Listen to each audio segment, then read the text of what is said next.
반갑습니다. 스포츠 분석 국내 1위 가생 스포츠입니다. 오늘도 확실한 분석을 바탕으로 여러분께 큰 도움을 전해드리겠습니다. 구독과 좋아요 한 번씩 부탁드리겠습니다. 경기 분석에 앞서 국내 1위 분석가분을 모신 정보 공유방을 무료로 초대해드리고 있습니다. 영상 아래 고정 댓글 통해 메시지 주시면 참여 가능하시니 많은 참여 부탁드리겠습니다. 4월 7일 해외 축구 일정입니다. 첫 번째 프로시노네와 볼로냐의 경기입니다. 프로시노네 칼초는 치열한 생존 경쟁을 하고 있습니다. 이번 시즌 승격팀으로 잔류를 노렸는데 잔류와 강등의 커트라인에 걸려 있습니다. 그러나 세리에가 워낙 치열한 잔류 경쟁 중으로 많은 팀들이 비슷한 승점을 기록 중이기에 현재 순위가 큰 의미가 있는 것은 아닙니다. 8경기가 남은 상황에서 최대한 승점을 따내야 다음 시즌에도 세리에어에서 뛸 수 있습니다.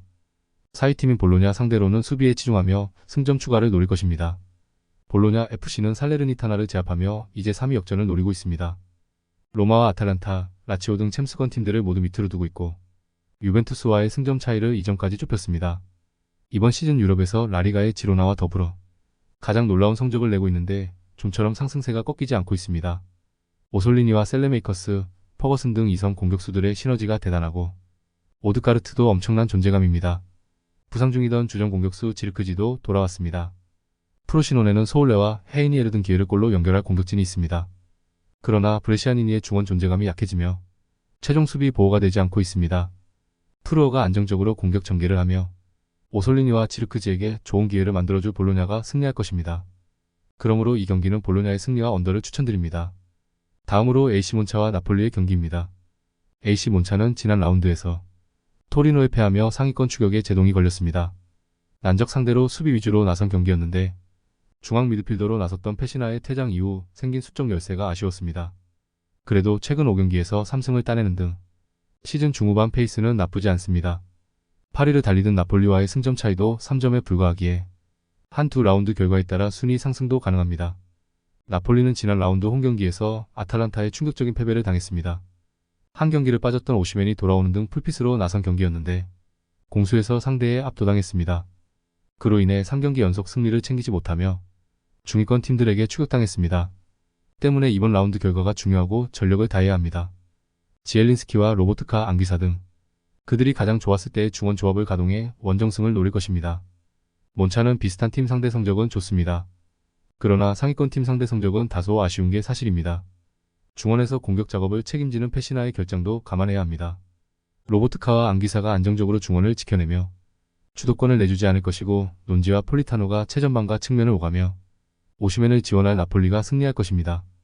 그러므로 이 경기는 나폴리의 승리와 오버를 추천드립니다. 다음으로 호펜하임과 아우크스부르크의 경기입니다. 호펜하임은 지난 라운드에서 패하며 3연패의 부진에 빠졌습니다. 리그 선두인 레버쿠젠 원정에서 베이어의 선제골로 앞서가며 승점을 노렸는데 경기 막판을 지켜내지 못했습니다. 그로 인해 다음 시즌 유럽 대항전 진출의 위기를 맞았기에 남은 시즌 최대한 승점을 따내야 합니다. 그나마 강점이 있는 홈에서 크라마리치와 베고스트, 베이어 등 3톱을 앞세워 경기 내내 상대를 몰아칠 것입니다. 아우크스부르크는 무패를 이어가며 리그 7위를 달리고 있습니다. 비록 지난 라운드 켈른전에서 무승부에 그치며 연승이 끝나긴 했지만 후반기 분데스리가에서 가장 뜨거운 팀입니다. TH와 옌센 등이 최전방과 측면을 오가며 좋은 기회를 잘 만들고 있고 하우레우의 수비적 존재감도 확실합니다. 아우크스부르크의 분위기가 좋긴 하지만 호펜하임도 홈에서 그리 떨어지는 팀이 아닙니다. 특히 제공권 장악이 좋은 베고스트가 부진을 떨쳐낸 데다 크라마리치의 공격 전개가 살아났기에 홈의 이점을 충분히 누릴 수 있을 것입니다. 그러므로 이 경기는 호펜하임의 승리와 언더를 추천드립니다. 다음으로 맨체스터 유나이티드와 리버풀의 경기입니다. 맨체스터 유나이티드는 주중 경기에서 첼시에 패했습니다. 선제 2골을 내줬지만 3골을 내리뽑으며 역전에 성공했었는데 인저리 타임에 2골을 내줬습니다. 그 경기를 승리했다며 토트넘과 격차를 줄일 수 있었기에 아쉬운 패배입니다.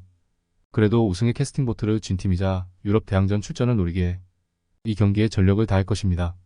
가르나초와 안토니 페르난데스 등 이선이 적극적으로 골을 노릴 것으로 보입니다. 리버풀은 셰피드를 잡고 1위를 유지했습니다. 아스날과 맨시티의 추격이 있긴 하지만 자력 우승의 기회는 그들에게 있습니다. 그러나 우승을 위해서는 전승이 필요하고 이 경기를 승리해야 합니다. 누네스와 가포 등 골을 넣은 선수들을 비롯해 중원도 적극적으로 라인을 올리고 원정 경기에 임할 것입니다. 맨유가 원정에서 맨시티와 첼시 등 전통적인 라이벌에 패하긴 했지만 홈 경기는 다릅니다. 헤룬과 에반스 등 부상자들도 돌아온 데다 마이누가 중원에서 점유율을 내주지 않기에 리버풀 상대로도 밀리지 않을 수 있습니다. 맨유가 홈에서 중원의 분전 속에 승점을 따낼 수 있는 경기입니다. 그러므로 이 경기는 무승부와 오버를 추천드립니다. 더욱더 자세한 조합픽은 국대 최대 스포츠 정보방에서 무료로 받아보실 수 있으니 영상 아래 고정 댓글 링크 클릭해주시면 친절하게 안내 도와드리겠습니다. 조금이나마 유익하셨다면 좋아요, 구독 부탁드릴게요. 다음 영상에서 또 뵙겠습니다.